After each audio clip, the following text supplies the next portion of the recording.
आद्रा नक्षत्र के समय शिव महापुराण की कथा कहती है कि आद्रा नक्षत्र में ब्रह्मा और भगवान विष्णु दोनों ने भगवान शंकर की दिव्य ज्योति शिवलिंग का प्रथम दर्शन किया था। ऐसा पवित्र मास मार्गशीर्ष मास।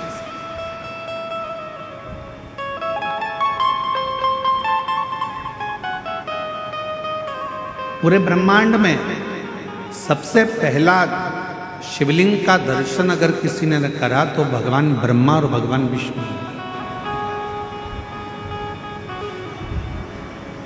और इसी मार्गशीर्ष मास में, जिस महीने में आप कथा सुन रहे हैं, इसी मार्गशीर्ष मास के आद्रा नक्षत्र में, और आपको बताते हुए बड़ी प्रसन्नता हो रही है कि वो आद्रा नक्षत्र इसी कथा के बीच में पड़ेगा 9 तारीख को, 9 नवंबर।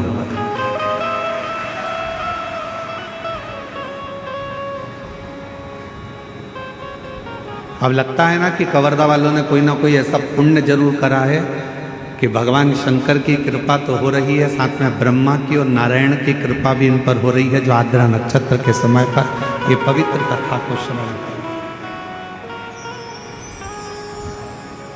शिव महापुराण में तो यहाँ तक वर्णन किया गया है कि यदि मार्गशीर्ष मास के आद्रा नक्षत्र के दिन ब्रह्म मुहूर्त से लेकर शाम को प्रदोष काल तक अगर कोई एक बार भी भगवान शंकर के शिवलिंग का दर्शन कर लेता है तो उसकी जिंदगी में उसने कितने भी व्रत करे हो, उपास करे हो, उन व्रतों में, उन उपासों में अगर कोई त्रुटि रह गई हो, कोई गलती हो गई, कोई यज्ञ करा, अनुष्ठान करा, साधना करी, तप करा, व्रत करा, दान करा, पुण्य करा, सत्कर्म करा, उसमें अगर कोई त्रुटि रह जाती है, कोई कमी रह जाती है, कुछ छूट गया होता है, तो केवल मार्गशीर्ष मास के आद्रा नक्षत्र के दिन भगवान शंकर के शिवलिंग का दर्शन कर लेने से वो सारी त्रुटियां समाप्त हो जाती है और शिव की कृपा हो जाती है।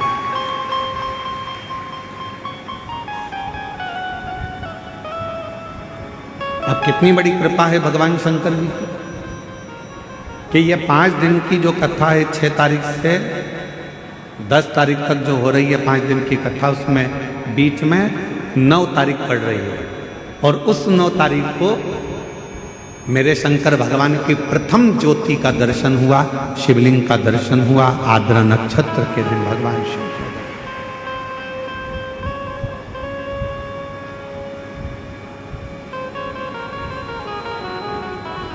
हम निवेदन करेंगे सभी सनातनियों से, सभी शिव भक्तों से, चाहे आप राम जी की आराधना करते हो, चाहे आप भगवान ब्रह्मा की आराधना करते हो, चाहे आप कृष्ण की आराधना करते हो, चाहे आप किसी भी देवी देवता की आराधना करते हो, पर 9 नवंबर आद्रा नक्षत्र के दिन मार्गशीर्ष मास के अंतर्गत 9 नवंबर को आद्रा नक्षत्र में शंकर जी के मंदिर में जाकर दर्शन एक बार अवश्य करो और भगवान शिव की कथा का रिस्पान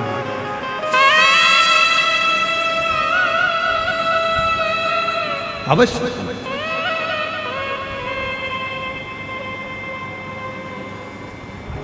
और शंभु शरणे बड़ी मांगू घड़ी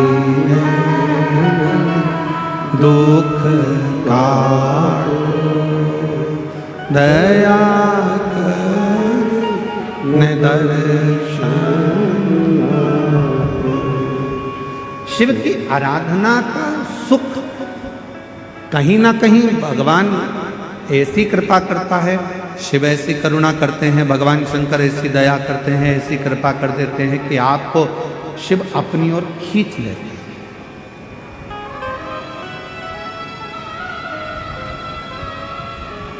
जैसे देवराज नाम का ब्राह्मण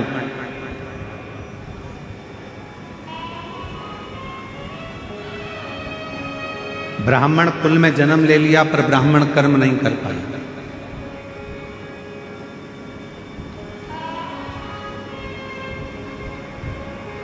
कुछ संसार में ऐसे लोग भी जन्म लेते हैं जिनको भगवान मृत्यु लोक में जन्म तो दे देता है पर वो परमात्मा से जुड़ नहीं पाता।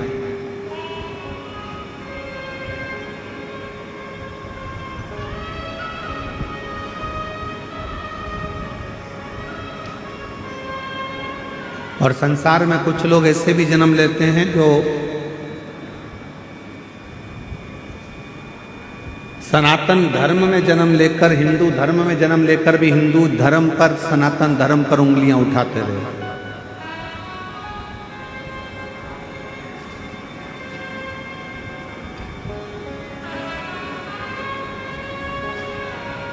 पर शिव कथा कहती है कि अगर भगवान ने तुम्हें मृत्यु लोक में जन्म दिया है, अगर इस संसार में आप जन्मे हो, मृत्यु लोक में जन्मे हो और भगवान शिव की कृपा आप पर हुई है, पूरा शरीर परमात्मा ने अगर अच्छा दिया है, तो भगवान को धन्यवाद देना और कहना कि मुझे मरते दम तक अपने चरणों में लगा कर रखना, एक लोटा जल चढ़वाते रहना और मुख से श्री शिवाय नमस्तुभ्यम बुलवाते।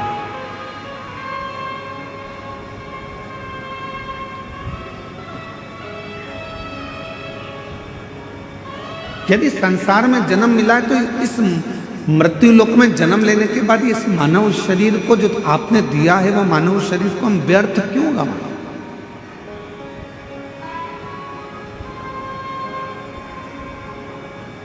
कितने दिन की कथा कवर्धा क्षेत्र में? जम के बोलो जरा। 5 दिन की। अब 5 दिन की कथा में भी एक दिन तो तुम यहां से निकलने में, वहां से निकलने में, बैरिकेड कूदने में, यहाँ से निकलने में, वहाँ से निकलने में निकाल दोगे तो बचेंगे कितने दिन? 4 काय को बीच के 3 दिन, आखिरी दिन तो विराम का हो जाता है। कथा पूरी होते होते होते तुम अपने घर जाने की तैयारी कर ले, समय ऐसे निकल गया।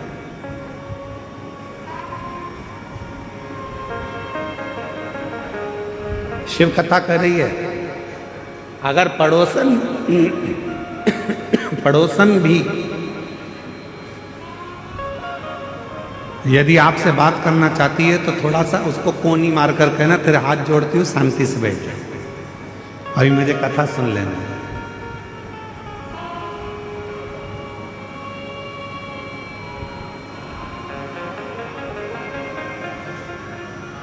अभी हम आशीष तिवारी जी के साथ आ रहे थे, तो हमने आशीष तिवारी जी से कहा कि तुम्हारे पापा ने, गणेश प्रसाद तिवारी जी ने, कवर्धा शहर छोड़कर ये छोटा सा जो गांव है, इस छोटे से गांव में इस कथा को रखा। तो हम आशीष तिवारी जी को धन्यवाद दे रहे थे कि आशीष, आपके पापा को, आपको और सारे कवर्धा वालों को बहुत बहुत आशीर्वाद है, कम से कम उन्होंने छोटा सा गांव इस कथा के लिए चुन लिया।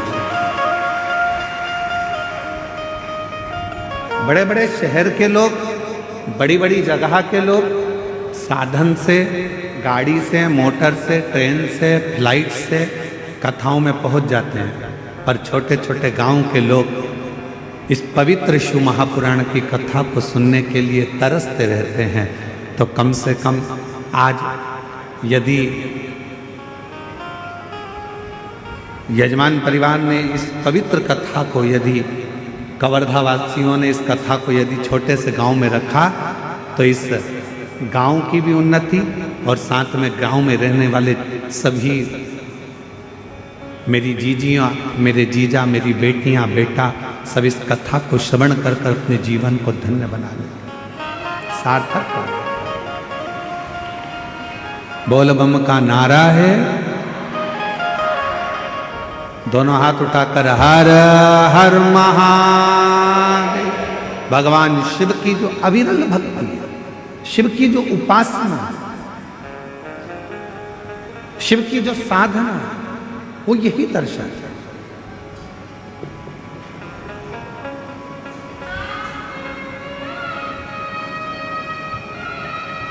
भगवान शंकर की आराधना, भगवान शंकर की साधना यही दर्शाती है कि शिवजी सब कुछ संजोते हैं। एक देवराज नाम का ब्राह्मण कुल में जन्म ले लेता है। ब्राह्मण कुल में जन्म लेने के बाद भी वो ब्राह्मण कर्म नहीं कर पाता।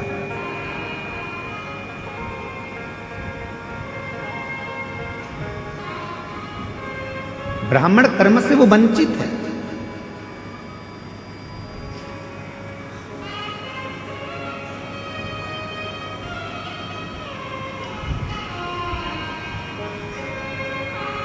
शिव महापुराण की कथा कहती है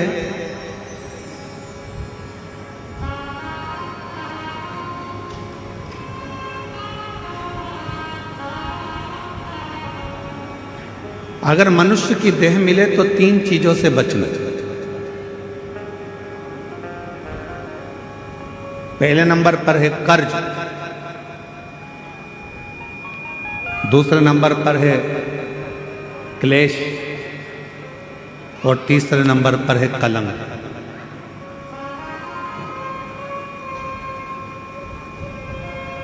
यदि संसार में जन्म मिले तो इन 3 चीजों से बचने का प्रयास करो। पहले नंबर पर है कर्ज।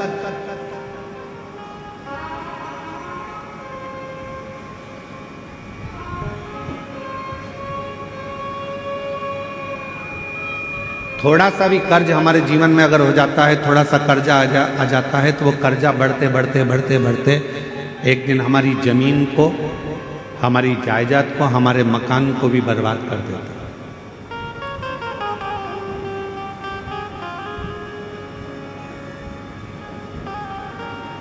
मेरे छत्तीसगढ़िया रहवासियों से पहले भी निवेदन करा था भिलाई में, और आज फिर छत्तीसगढ़िया के रहवासियों से निवेदन करूंगा, मेरे छत्तीसगढ़ के रहवासियों से कहूंगा कि अपनी जमीन को बेचकर शहर जाने का प्लान मत बनाओ, बल्कि अपनी गांव को इतना उज्जवल बनाओ कि शहर का आदमी भी तुम्हारे गांव को देखने के लिए पहुंचे।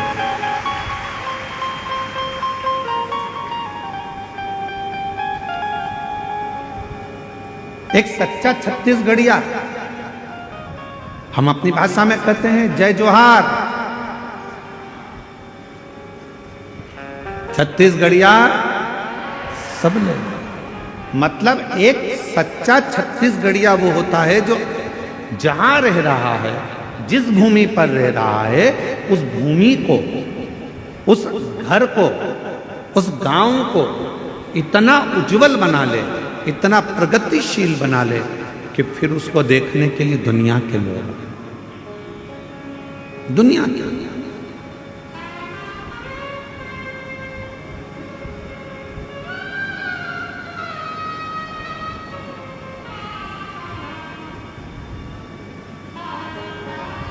यहाँ जितने छत्तीसगढ़ के मेरे जीजी जीजा बैठे हैं, आप सब कोई साधारण नहीं हो। जितने भी बैठे हो, आप भगवान श्री राम जी के नाना जी और नानी जी हो।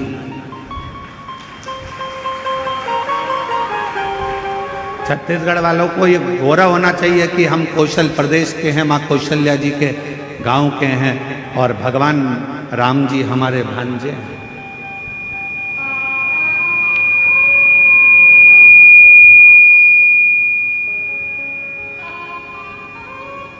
सहजता नहीं है।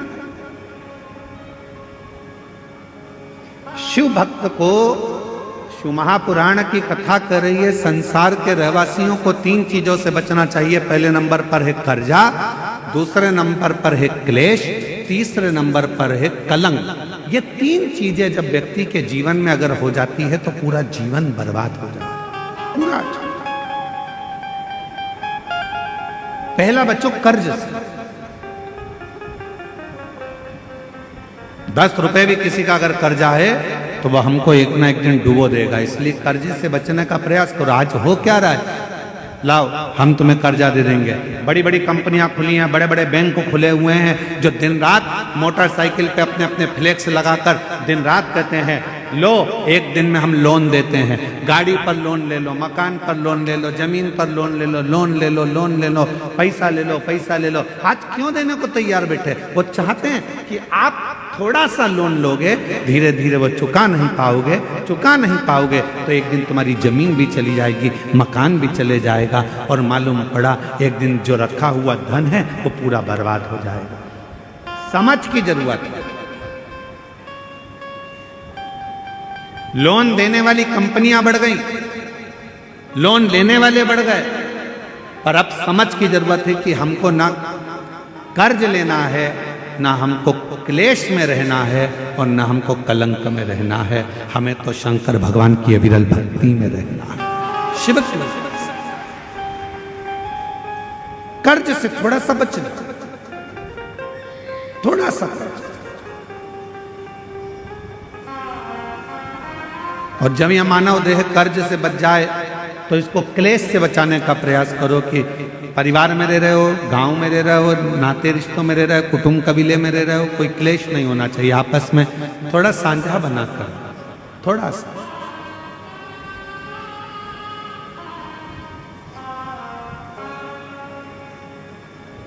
आप सबको मालूम है महीने में 2 एकादशी आती है तो 2 प्रदोष आती है। कभी किसी से पूछो कि भगवान शंकर का यह अविरल त्योहार प्रदोष का व्रत क्यों आता है? क्यों भगवान शंकर की आराधना प्रदोष के दिन करी जाती है? क्यों? कभी सोमवार भौम प्रदोष आ जाती है, कभी गुरुवार का प्रदोष आ जाता है, कभी शुक्रवार का प्रदोष आ जाता है, कभी कोई प्रदोष आ जाता है। ये प्रदोष का व्रत क्यों आता है? उसका एक कारण है, भगवान शंकर प्रदोष का व्रत धारण कर कर फिर अगला जो दिन होता है उस दिन मेरे शंकर भगवान अपने सारे गणों के साथ नंदी, भृंगी, श्रृंगी, नर, गंधर्व, अप्सरा, किन्नर, देवता, पशु, पक्षी जितने भी होते हैं मेरे शिव सबके साथ बैठकर अपना महाप्रसाद ग्रहण करते हैं।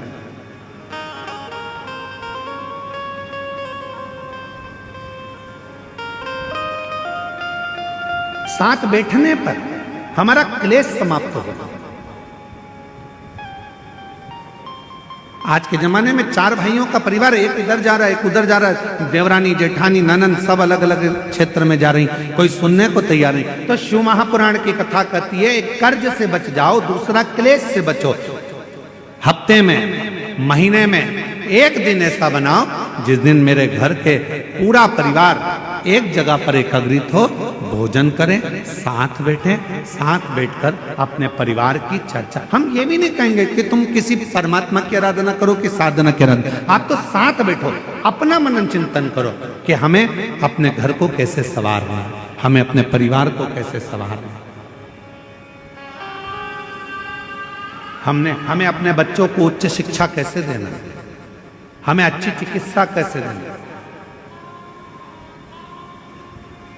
हम कहीं आडंबर में तो नहीं फंस रहे, हम कहीं गलत जगह पर तो नहीं फंस रहे। आडंबरों से मुक्त कैसे करें?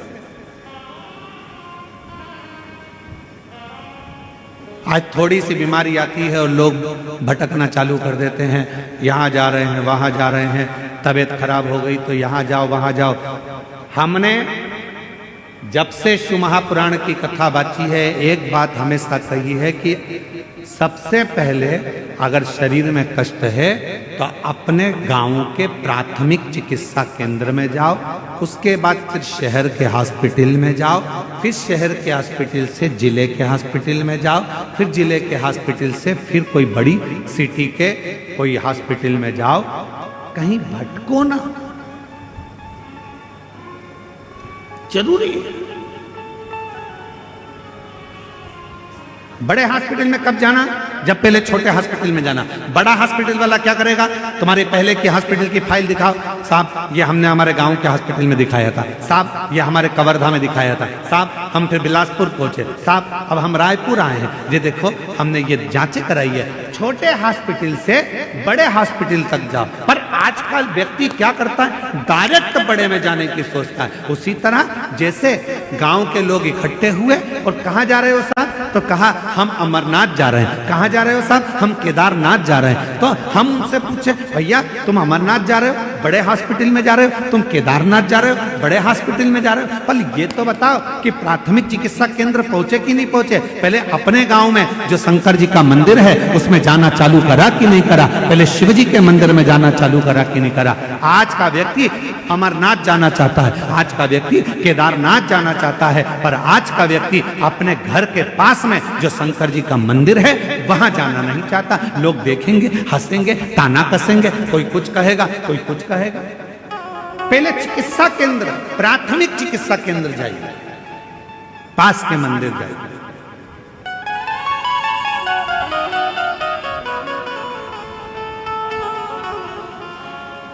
और जब आप प्राथमिक चिकित्सा केंद्र में जाएंगे तो बड़े हॉस्पिटल तक पहुंचने की जरूरत नहीं पड़ेगी, ये निश्चित है।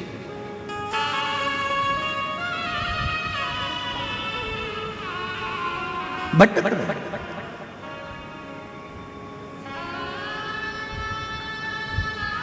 कर्ज से बचो, क्लेश से बचो। हफ्ते में एक दिन ऐसा बनाओ कि हमारा घर, हमारा परिवार, हम सब बैठे भगवान शंकर प्रदोष का जब आनंद करते हैं तो भगवान शिव सारे नंदी, भृंगी, श्रृंगी गण जितने भी हैं, देवता, किन्नर, गंधर्व जितने भी हैं, सबको एक साथ लेकर बैठते हैं, सबको एक साथ लेकर प्रसाद ग्रहण करते हैं, प्रसाद एकजुटता में, क्लेश से। और तीसरे नंबर पर कहा कलंक से बचे।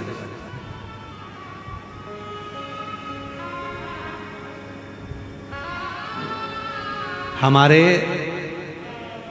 सनातन हिंदू धर्म में पतंग उड़ाने के लिए एक दिन दिया गया है। यहां उड़ाते पतंग? अरे बोलो तो जम के। कब उड़ाते हैं? जम के बोलो। मकर संक्रांति। हमारे सनातन धर्म में, हिंदू धर्म में पतंग उड़ाने के लिए एक दिन दिया है, मकर संक्रांति का दिन। उड़ा लो जितनी उड़ाना, खूब काटो जितनी काटना। पर हमारे सनातन धर्म में यह कहा गया, साल में एक दिन मकर संक्रांति के दिन खूब उड़ाओ, खूब काटो, पर बाकी के दिन ना उड़ाना ना काटना। शिव महापुराण की कथा कहती है, किसी का कोई काम हो रहा है, किसी के बेटे की शादी हो रही है, किसी की बेटी का संबंध हो रहा है, लोग हर कुछ बोलकर उड़ा देते हैं और उसके संबंधों को काट देते हैं। शिव महापुराण की कथा कहती है, कोई उन्नति की सीढ़ी पर चढ़ रहा है तो उसको चढ़ने दो, बढ़ने दो, उसको काटने का प्रयास मत करो, क्योंकि हम सब सनातनी हैं। सनातनी काटता नहीं है, सनातनी जोड़ता है।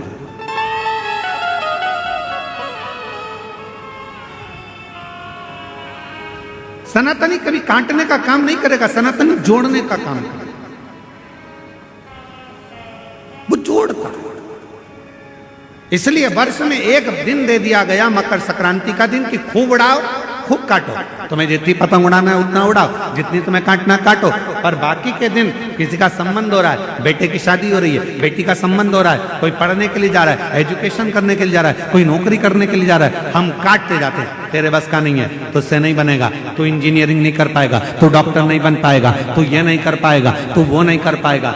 बल्कि उसको हिम्मत दो, तू हमारे गांव का है, हमें विश्वास है कि एक ना एक दिन तो इंजीनियर बनकर रहेगा, एक ना एक दिन तो डॉक्टर बनकर रहेगा, एक ना एक दिन तो कलेक्टर बनकर रहेगा। ये उसको विश्वास दो, उसको बल दो, उसको शक्ति दो, उसको दृढ़ता बनाओ, तो वो उन्नति करेगा।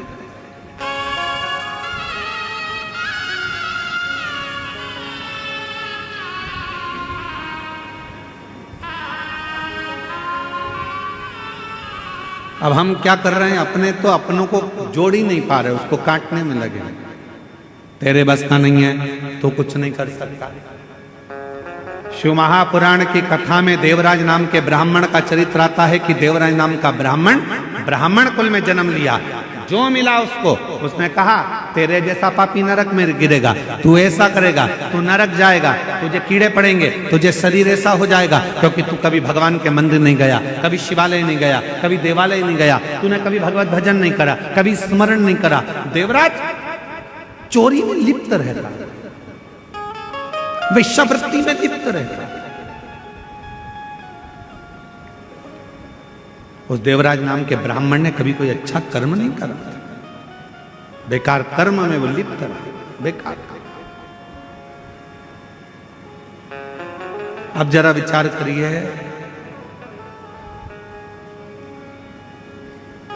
बेकार कर्म में देवराज लिप्त रहा, खूब लिप्त रहा, और उसकी जो माता जी थी, उसकी जो माँ थी, वो भगवान की परम उपासक थी। उनकी जो माँ है वो भगवान की परम उपासक, शिव की साधना, शिव की आराधना, शिव की उपासना वो करते। और हुआ क्या, यदि अपने घर का एक व्यक्ति भी अगर शंकर जी को एक लोटा जल चढ़ा रहा है तो यह मानकर चलना उस घर के 71 पीढ़ी कभी गलत मार्ग की ओर नहीं जाएगी, वो सतमार्ग की ओर जाएगी।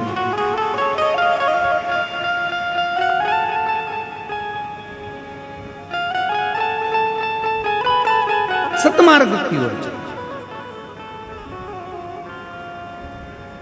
एक लोटा जल कोई साधारण, एक पत्र है, अच्छा है, देखिए एक पत्र आया है,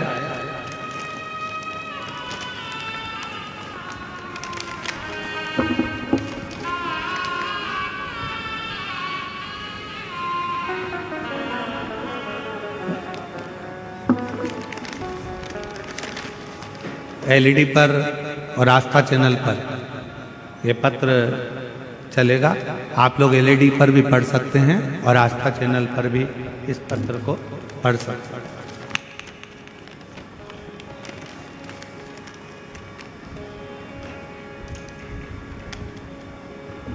मैं सावित्री साहू,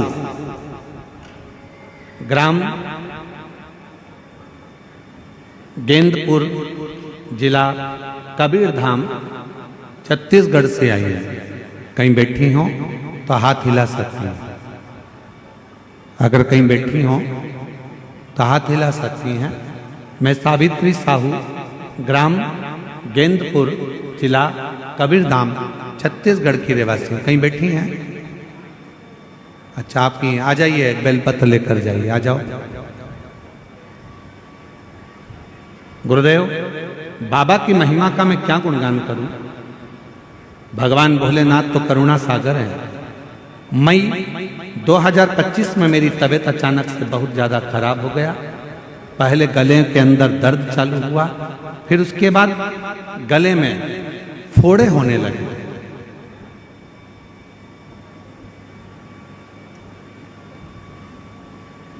दिन पे दिन मेरा तबीयत बिगड़ता गया।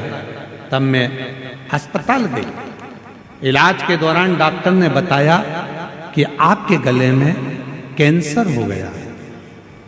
मैं बहुत डर गई। फिर भी मैं बाबा भोलेनाथ के मंदिर में एक बहन जी के कहने पर चली गई। 3 महीने से ना तो कुछ खा पा रही थी, ना पानी पी रही थी। दिन पे दिन मेरी तबीयत बिगड़ती गई। फिर मैं अस्पताल गई, डॉक्टर से मिली, फिर कोई सुधार नहीं हुआ। जब सुधार नहीं हुआ, उसके बाद मैंने विश्वास करा बाबा भोले बाबा पर, और बाबा के मंदिर जाती, प्रतिदिन मंदिर जाती और जल चढ़ाती रहती।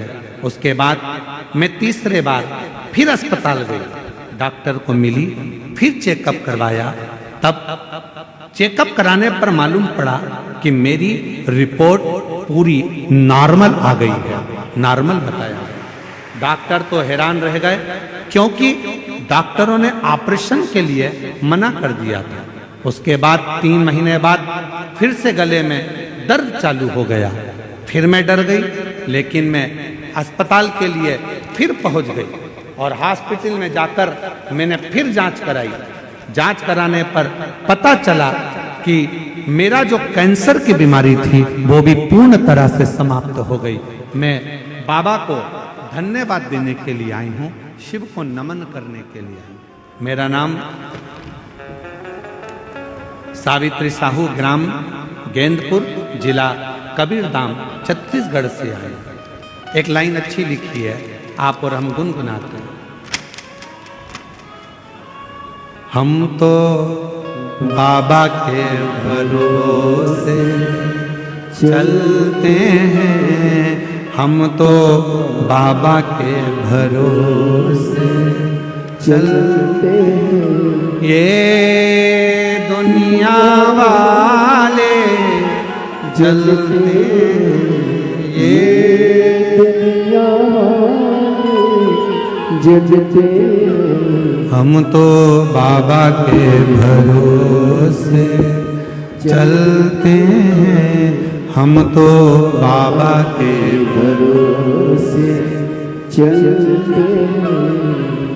एक विश्वास शिव के प्रति, शंकर के प्रति, भगवान शंकर की दृढ़ता के प्रति, एक लोटे जल के प्रति।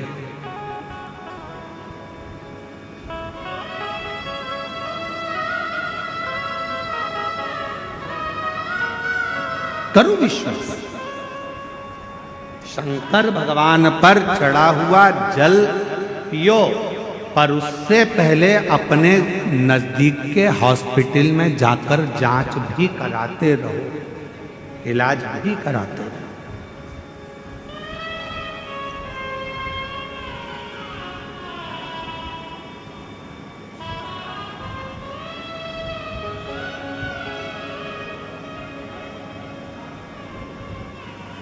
शिव की आराधना के साथ में अविरल भक्ति को धारण करना जरूरी है। क्या करते हैं शिव? भगवान शंकर करते क्या? आपके गांव में अगर शंकर जी का कोई मंदिर है, शंकर जी का ओटला है, शिव जी को एक लोटा जल चढ़ा रहे हो, शिव करेंगे क्या?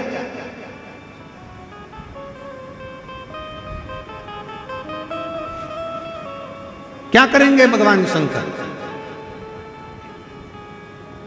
जैसे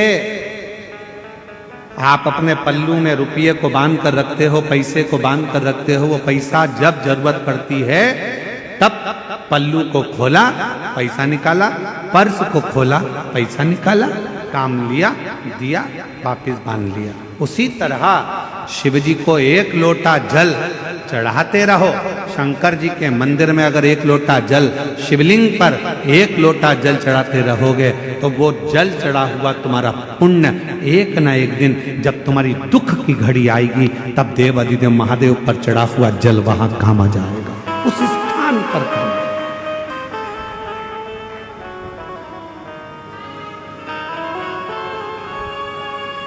जाते हो आप लोग जल चढ़ाने के लिए?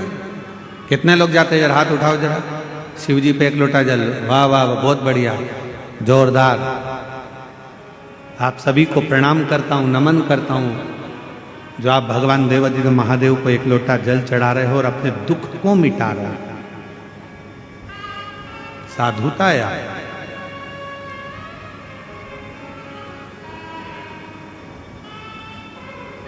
भटकन से दूर। देवराज नाम के ब्राह्मण को अपशब्द पर अपशब्द कहे गए। ये तो वैश्यावृत्ति में लगा रहता है, जुआ में लगा रहता है, गलत काम में लगा रहता है, गलत संगत में लगा रहता है, गलत कार्य में लगा रहता है। बार बार देवराज नाम के ब्राह्मण को बार बार कहा गया कि ये गलत गलत कार्य में लगा रहता है, पर देवराज नाम का ब्राह्मण माना गलत संगत में लगा हुआ है, गलत कार्य में लगा हुआ है, वेश्यावृत्ति में लगा हुआ है, जुए में लगा हुआ है, मदिरापान में लगा हुआ है, मांसाहार में लगा हुआ है, पर उसकी जो माता जी थी, देवराज नाम के ब्राह्मण की जो माँ थी, वो शंकर के मंदिर में एक लोटा जल चढ़ाती, शिव के मंदिर में झाड़ू लगाती, बुआरी लगाती, सफाई करती, मंदिर को साजो संभालती, मंदिर का श्रृंगार करती, और वो जल आज काम आता।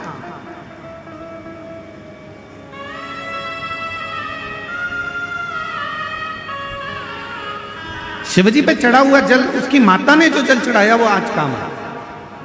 और कब काम आया?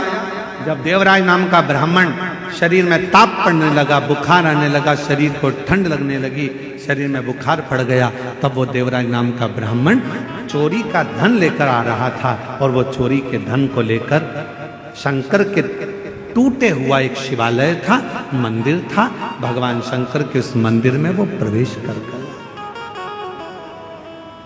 मंदिर में प्रवेश कर, शरीर में ताप पड़ रहा है, बुखार आ रहा है, ठंड लग रही है उसको, क्या करे? मंदिर में एक दीवार के किनारे पर जाकर छुप कर बैठ गया, क्योंकि शरीर में ताप पड़ रहा था, बुखार।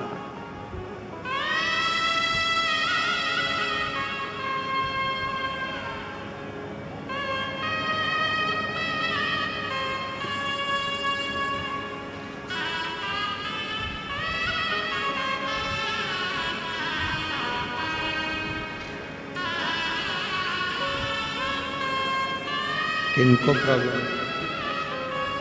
ठीक है बाबा की।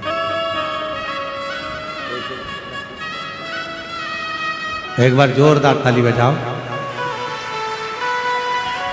रिपोर्ट नॉर्मल आई, और बाबा की कृपा से गले में बहुत प्रॉब्लम हो गया था, और शिव जी की कृपा से अब पूर्ण तरह से स्वस्थ हैं। एक बार जोरदार ताली बजाकर साथ। ये जो आपके साथ माताएं आई हैं,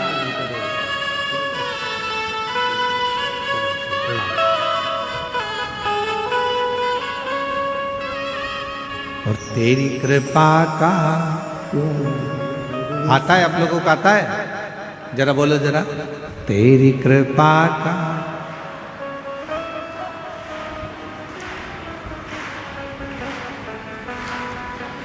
बहुत जोरदार। घर पे जाके नजर उतरवा लेना, नजर ना लग जाए तो।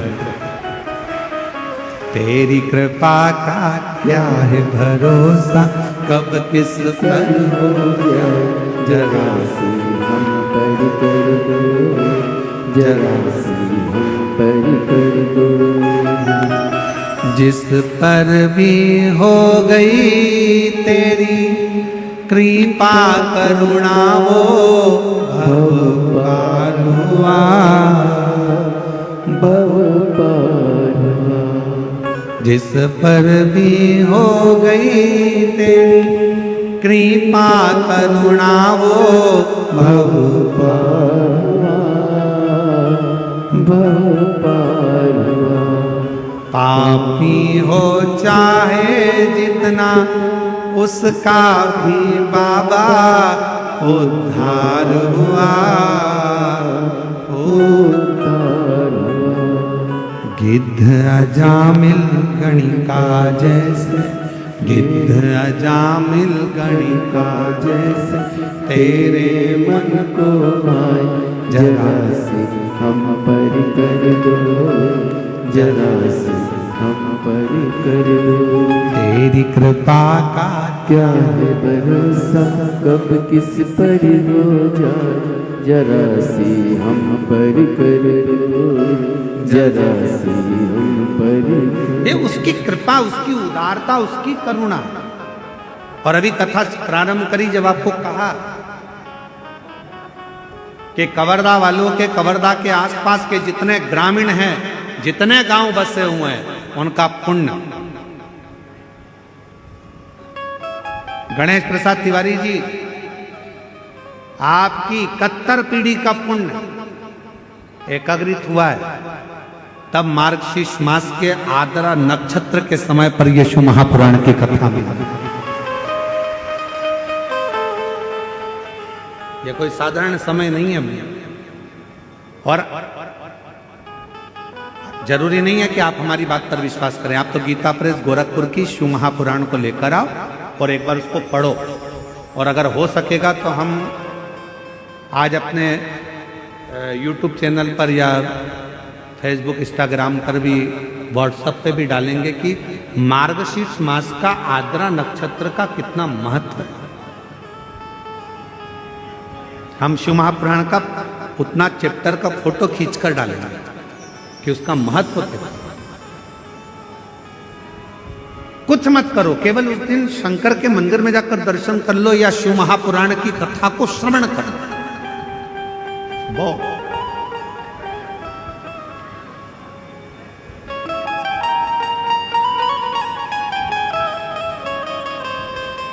देवराज नाम का ब्राह्मण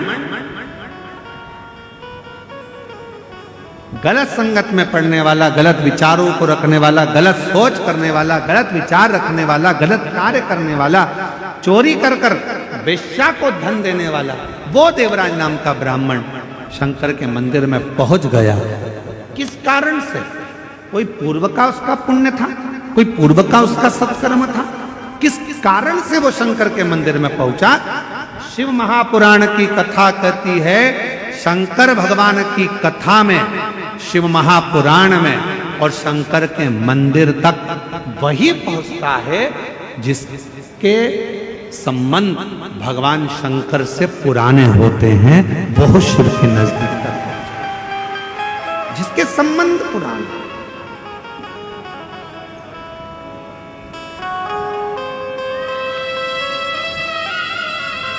और कोई पिछले जन्म के अच्छे कर्म मुझे बाबा तेरा, कोई पिछले जन्म के अच्छे कर्म मुझे बाबा तेरा साथ। जहाँ सारी दुनिया झुकती है, जहाँ सारी दुनिया झुकती है, मुझे वो आली दरबार मिला, दरबार। कोई पिछले जन्म के अच्छे कर्म मुझे बाबा तेरा साथ। उसी को बुलाता है मेरा शंकर भगवान जिसकी झोली में कुछ देना होगा। शिव महापुराण की कथा में उसी को बिठाता है मेरा शंकर भगवान जिसकी गोदी में कुछ देना होगा। भगवान शंकर शिव महापुराण की कथा भी वही कराता है जहाँ के शिव भक्तों को भगवान शंकर कुछ देना चाहता है, उसी को कथा तक बुलाता है, उसी को मंदिर तक बुलाता है। एक पत्र है, अच्छा पत्र,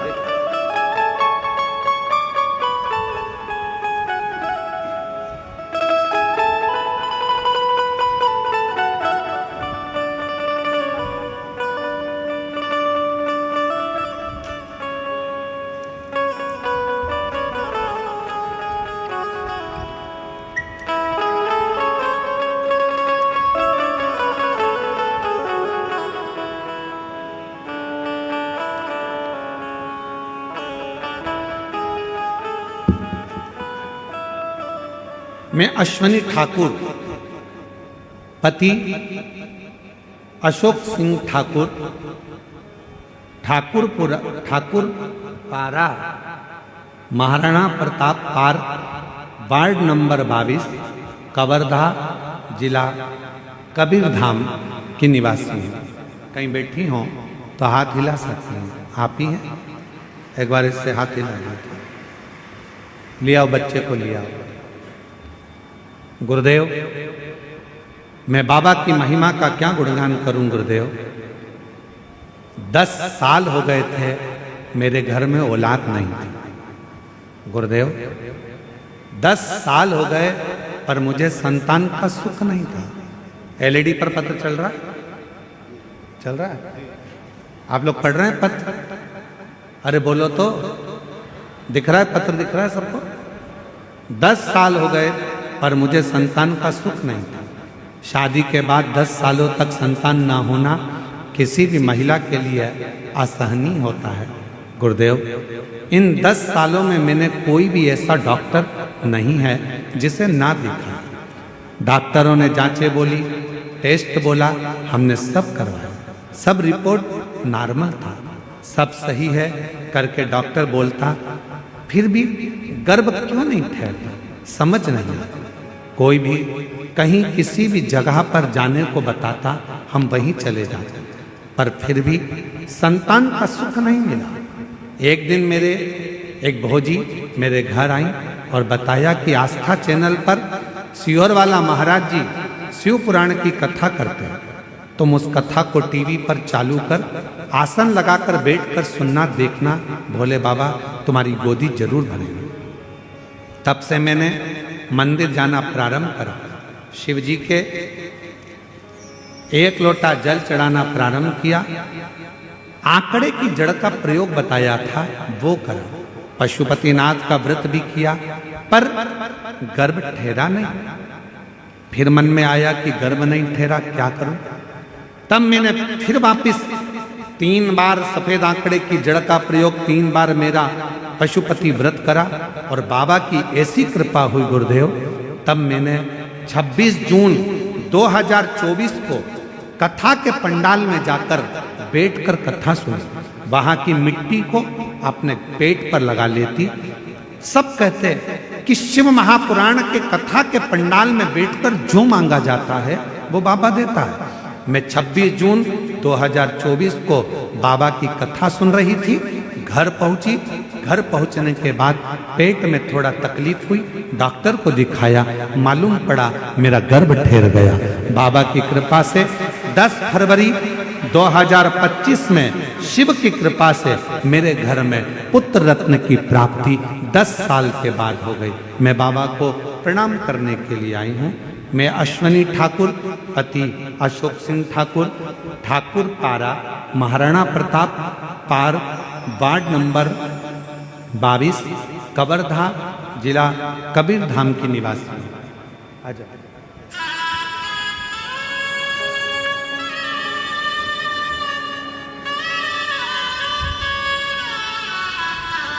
और जो जैसी भावना लाया वो वैसा फल पाया, जो जैसी भावना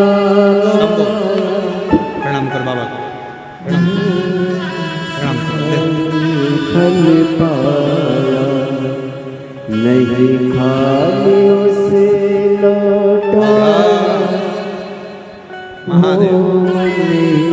मन हर्षाया, कर दिया माला माल काशी वाले ने, लुटा दिया भंडार काशी वाले ने,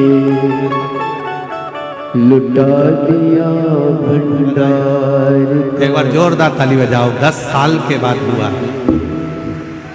कर दिया माला माल काशी वाले, जो जैसी भावना लाया वो वैसा ही फल पाया, नहीं खालियों से लौटाया वो मन मन हर्षाया।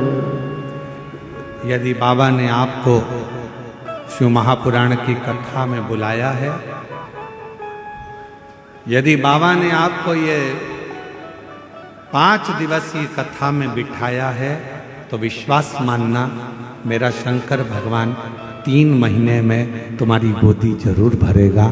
तुमने जो मांगा है मेरा बाबा देगा, देगा।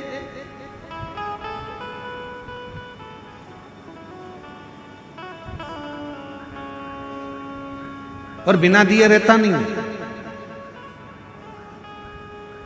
कवर्धा में एक यज्ञ था जिसमें पंडित गणेश तिवारी जी, गणेश प्रसाद तिवारी जी परिवार ने हमको वहां आमंत्रित करा।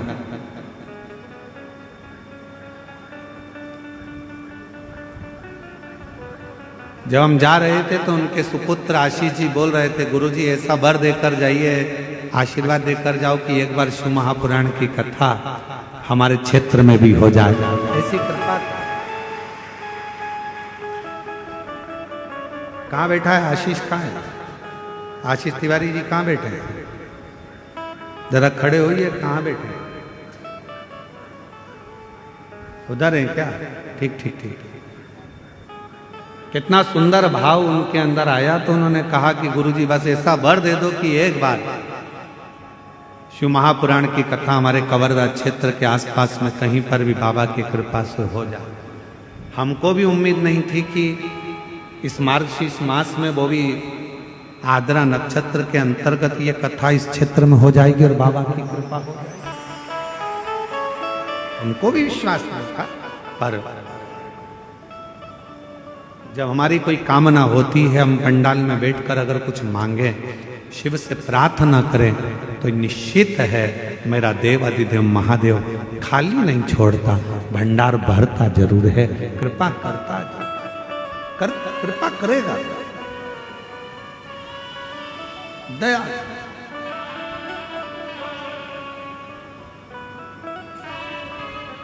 देवराज नाम के ब्राह्मण का कोई पुण्य नहीं। देवराज नाम के ब्राह्मण ने कोई सत्कर्म नहीं किया था, उसने तो पाप कर्म करा था सारा। वैश्यावृत्ति करी, जुआ करा, झूठ बोला, प्रपंच करा, सब गलत कर्म करा। पर देवराज नाम के ब्राह्मण की जो माता थी, देवराज नाम के ब्राह्मण की जो माँ थी, वो शिव की आराधना की, शंकर की।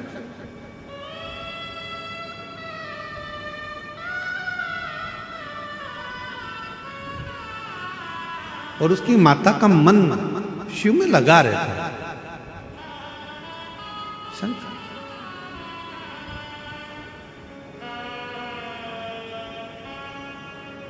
आप जाए ना जाए कहीं पर मन को शंकर में लगा कर रखें। एक कथा आती है, एक गांव में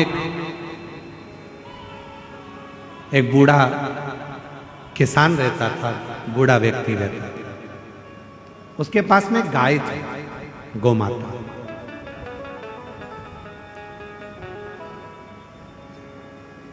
उस बूढ़े व्यक्ति के पास में गोमाता थी। बहुत बूढ़ा हो गया, बहुत बूढ़ा हो गया। उसने विचार करा, करूं क्या करूं? अब मेरे शरीर से तो कुछ बनता नहीं, और ऊपर से मेरे पास में ये गोमाता है, गाय है। मैं कहीं से चारा नहीं ला सकता, घास नहीं ला सकता। इस गाय को क्या खिलाऊं? क्या खिलाऊं?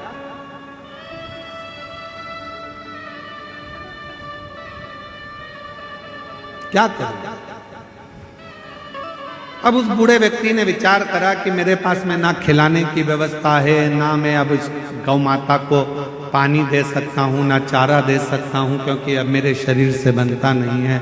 मैं बूढ़ा हो चुका हूं, मेरा शरीर अब काम नहीं कर रहा है। अब मैं करूं तो करूं क्या करूं? उस बूढ़े व्यक्ति शरीर में रोग बढ़ता गया, बूढ़ा होता गया, तो मन में आया कि अब इस गाय को मैं खूंटे से छोड़ दूं। अब इसको खूंटे से बांध कर नहीं रखूंगा।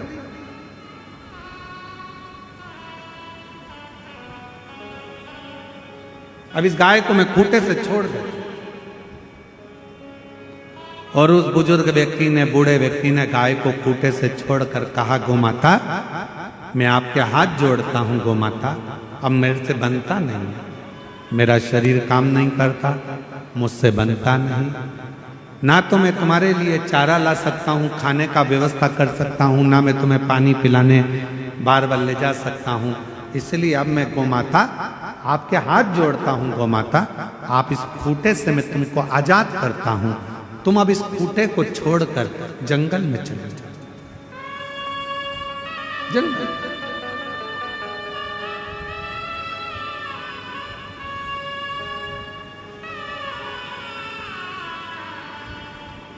गौमाता जंगल में नहीं गई, खूंटे के पास आई। बूढ़े व्यक्ति ने विचार करा कि मेरे को इसको जंगल ले जाना पड़ेगा। और बूढ़ा व्यक्ति धीरे धीरे धीरे धीरे उसको एक दिन गौमाता को जंगल में छोड़ा। सुबेरे गौमाता को जंगल में छोड़ा, शाम होते होते गौमाता वापस खूंटे के पास आकर खड़ी हो गई। फिर वापस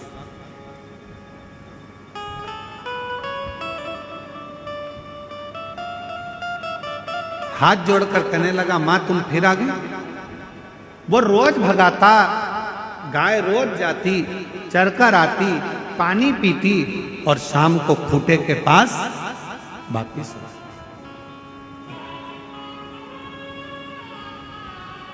परेशान हो गया वो बूढ़ा व्यक्ति कि ये तो जान नहीं रही है। फिर भगा देता, फिर आ जाती, शाम को खूंटे के पास फिर आ जाती। बस शिव महापुराण की कथा भी यही कह रही है, संसार में कितने भी फिर लो, जगत में कितने भी घूम लो, पर 24 घंटे में से कम 1 मिनट अपने शंकर के पास जरूर आओ, शिव के मंदिर तक जरूर जाओ, शिवालय तक।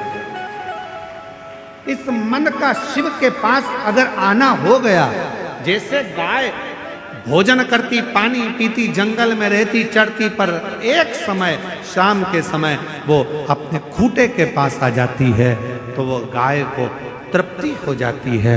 उसी तरह जब संसार का मनुष्य सब दूर भटक ले, संसार के सारे दुख ताप पाप सब कुछ भटकने के बाद यदि वो 1 मिनट के लिए भी शंकर के करीब में आ जाता है, शिव के नजदीक में आ जाता है, तो उसको वो शांति, वो तृप्ति का अनुभव होने लगता, तृप्ति का। और मेरे भोले तेरा सहारा है, मेरे भोले तेरा सहारा है, मेरी नैया का तू किनारा, मेरी नैया का तू किनारा, मेरे बाबा तुझे पुकारा है, मेरे बाबा तुझे पुकारा है, मेरी नैया का तू किनारा, मेरी नैया का तू किनारा। इस मन को तृप्ति कहाँ मिल सकती? भटक रहा है, व्यक्ति जा रहा है। देवराज नामक के ब्राह्मण की माता शिव के मंदिर में 1 लोटा जल चढ़ाने जाती थी। उसका पुण्य इतना प्रबल हुआ कि देवराज जैसा पापी भी, वेश्यावृत्ति करने वाला, जुआ खेलने वाला, मांसाहार करने वाला, मदिरापान करने वाला, ऐसा गलत काम करने वाला देवराज भी शंकर के मंदिर तक पहुंच गया एक दिन। शिव के मंदिर तक पहुंच गया।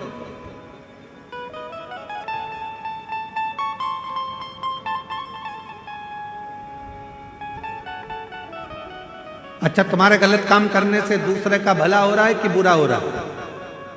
अरे जम के तो बोलो जरा। तुम दारू का नशा कर रहे हो, मदिरा पी रहे हो, शराब पी रहे हो, शराब का नशा कर रहे हो, इसमें पड़ोसी का कुछ बुरा हो रहा है क्या? जम के बोलो। तुम्हारे रिश्तेदार का बुरा हो रहा है क्या? नहीं हो रहा है। बुरा किसका हो रहा है? नशा करने से बुरा तुम्हारा हो रहा है।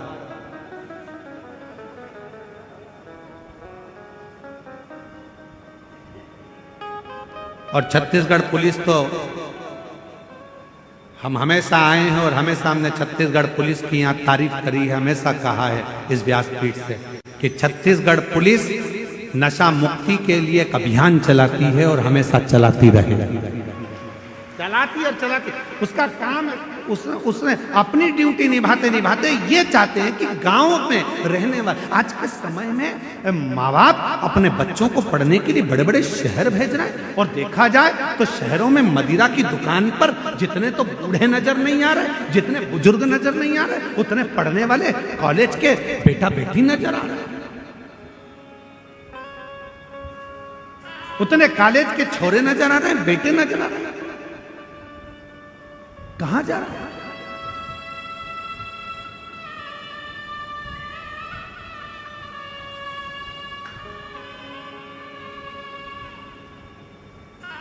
नशा करने से तुम्हारे पड़ोसी का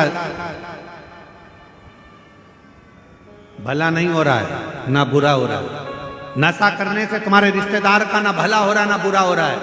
नशा करने से तुम्हारा बुरा हो रहा है तुम्हारे बेटे, तुम्हारी बेटी, जब तुम रोड के किनारे गटर में नाली में पड़े होते हो तो एक छोटे छोटे बच्चों के ऊपर उनके दोस्त हंसते हैं, देख तेरे पापा तो वहाँ पड़े थे, तेरे पिताजी तो वहाँ पड़े थे। बच्चा पढ़ने में मन लगाता है और उसकी बुद्धि वहीं चली जाती है। आप किसी के लिए नशा छोड़ो चाहे मत छोड़ो, पर हम एक निवेदन जरूर करेंगे कि अपने बच्चों के लिए, अपनी पत्नी के लिए, अपने माता पिता के लिए और अपने खुद के लिए शराब के नशे से दूर हो जाओ, मदिरा के नशे से दूर, उस नशे से दूर कर दो, अपने लिए, अपने बच्चों के, अपने परिवार के।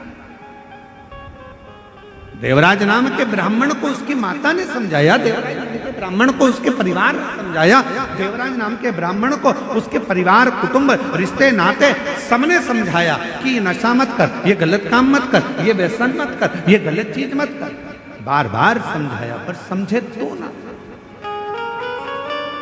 समझे तो।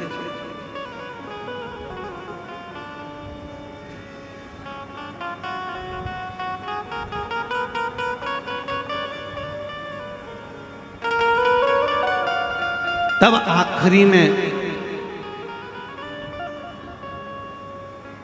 जो देवराज नाम के ब्राह्मण की माता ने एक लोटा जल चढ़ाया था, वो जल काम आ गया। देवराज की बुद्धि शिव मंदिर तक चले गई और शंकर के मंदिर में देवराज जाकर बैठा और वहां तो शिव महापुराण की कथा चल रही थी। एक क्षण की कथा देवराज के कानों में पड़ गई, एक क्षण।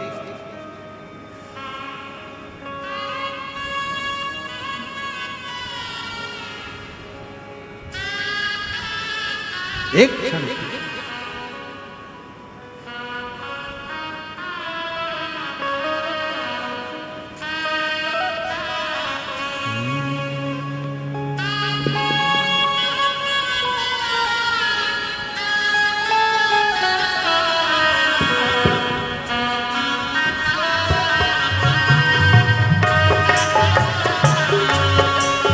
दोनों हाथ उस ताली से बजते बड़े भाव से। एक बार आजा आजा आजा भोले की शरण में, शिव की शरण में आजा, शिव की शरण में आजा, भोले की शरण में एक बार आजा आजा, भोले की शरण में एक बार आजा आजा, भोले की शरण में।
जय जय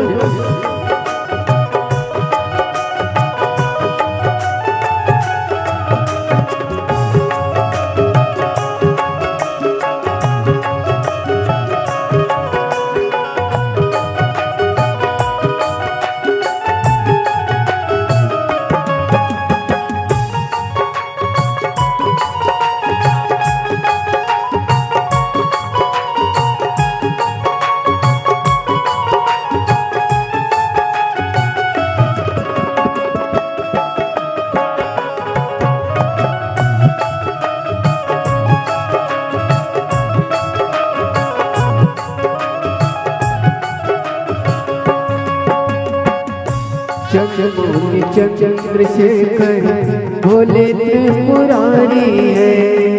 चंद्रमौली चंद्रशेखर भोले त्रिपुरारी है। गले मुंड माल राजे कल्प त्रिशूलधारी है। गले मुंड माल राजे कल्प त्रिशूलधारी है। नदी पे सवार नदी पे सवार ऐसे भोले की शरण में एक बार आजा आजा भोले की शरण में। एक बार आजा आजा भोले की शरण में। शिव की शरण में आ जाओ। दोनों हाथों से ताली सेवा देते हुए भोले की शरण में आजा शिव की शरण में। एक बार आजा आजा भोले की शरण में। एक बार आजा आजा भोले की शरण में।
और फकीर सब है भोले की शरण में।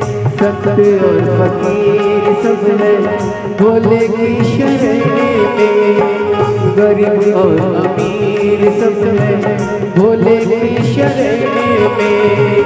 गरीब और अमीर सब है भोले की शरण में। शिव जी सबको मिलते हो, शिव जी सबको मिलते ध्यानी नगर में। एक बार आजा आजा भोले की शरण में। एक बार आजा आजा भोले की शरण में। शिव की शरण में आ जाओ, शिव की शरण में आजा भोले की शरण में। एक बार आजा आजा भोले की शरण में। एक बार आजा आजा भोले की शरण में। एक बार आजा आजा भोले की शरण में।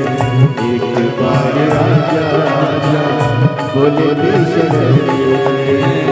एक बार आजा आजा भोले की शरण में।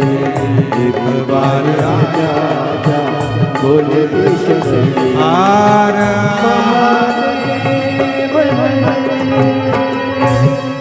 अपने स्थान पर बैठकर बाबा देव अधिदेव महादेव से अपने मन का भाव कहिए, हृदय से प्रार्थना करिए,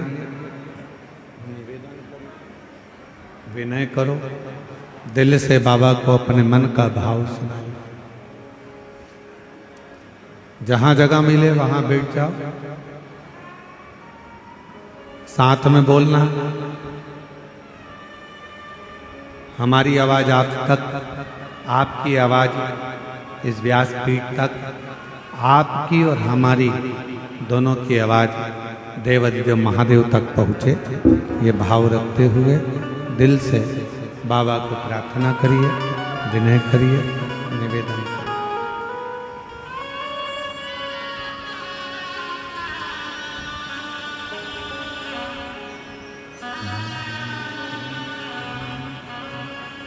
जिस प्रार्थना को करने के लिए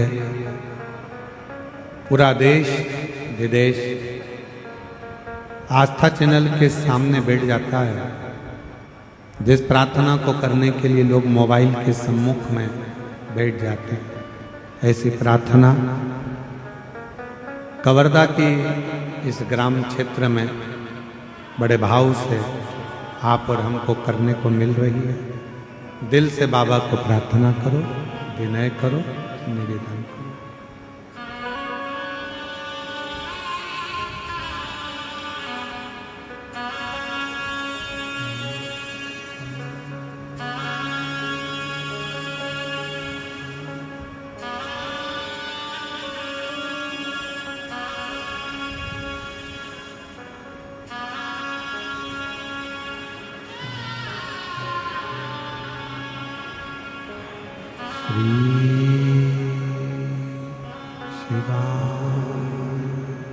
नमस्तु